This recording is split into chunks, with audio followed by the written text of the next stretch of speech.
have talked about Carl Jung in one of the earlier podcasts and how he explored different ideas, whether religion or spirituality or just life in general, through psychology, through archetypes, through understanding the dreams, and it's really interesting.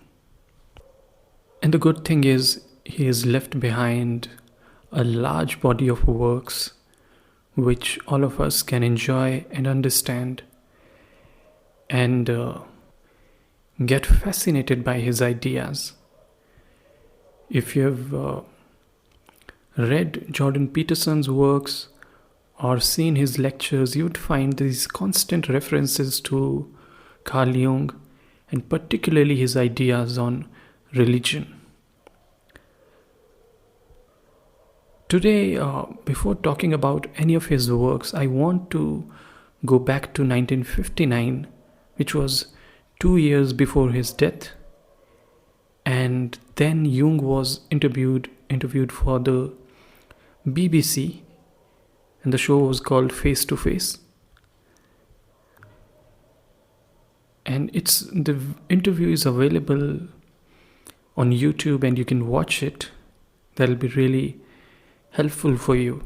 So the interviewer, in this case John Freeman, asks him about his ideas on God and whether he believes in God or not. So Jung replies, "Now?" He pauses and really smiles and he says, "It's difficult to answer. I know, I don't need to believe, I know." The question is, what did he mean? And what does it mean when somebody says these things, that they know God, that they understand, that they don't need to believe? In fact, this is the kind of sentence you would often hear from a lot of people. But let's just get back to Jung's life first. He had spent much of the second half of his life exploring what does it mean to live in a period of spiritual crisis. And if you think about it, we are living in that age. As Jung says, it is a peculiar characteristic of the modern age. And he also says that the ancient people, they were suffering from an excess of meaning. On the contrary, we are living in an age where we don't have any. And that's very much in Nietzsche's idea when he says that, are we not plunging continually? Is not the greatness of this deed too great for us? And that can't be a coincidence, because Jung read Nietzsche and agreed that this was the case. And Jung, who himself had seen 2 world wars, he knew where we were going because of these spiritual crises that the world was seeing.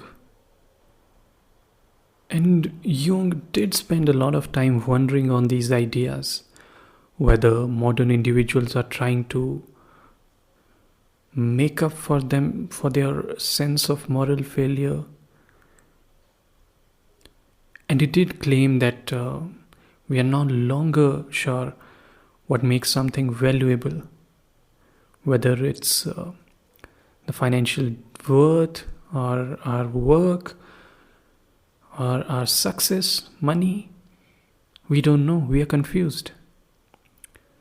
And he agrees Nietzsche's idea that this is happening because of the spiritual crisis, that the world has rejected God. And of course, you would argue that there are some who believe in God who are still religious. But Jung blames them too. he suggests that they have suffered a loss of confidence too. And he suggested certain things. He advised people to turn towards their fears. Look for the shadow, that dark night of the soul. So the shadow is experienced as an enemy, but it is really a friend because it carries those clues, what we don't have, what we are generally rejecting or not trusting. We have to identify that dark side of our soul.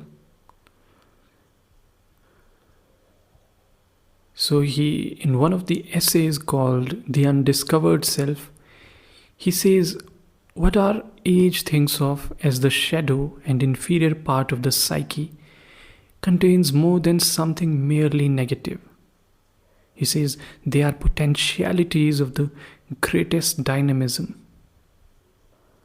So according to him, this dynamism, it kind of rebalances what is already lopsided. Some people also see his ideas and suggestions as if he is creating a new religion or he is trying to be a guru. That's not really the case. At one point he wrote, psychology is concerned with the act of seeing and not with the construction of a new religious truths. So he's trying to make us see the ultimate needs and why do we have that spiritual appetite. And then he's trying to make sense of it.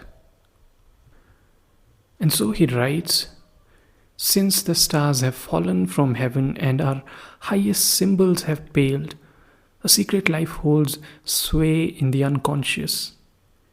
That is why we have a psychology today and why we speak of the unconscious.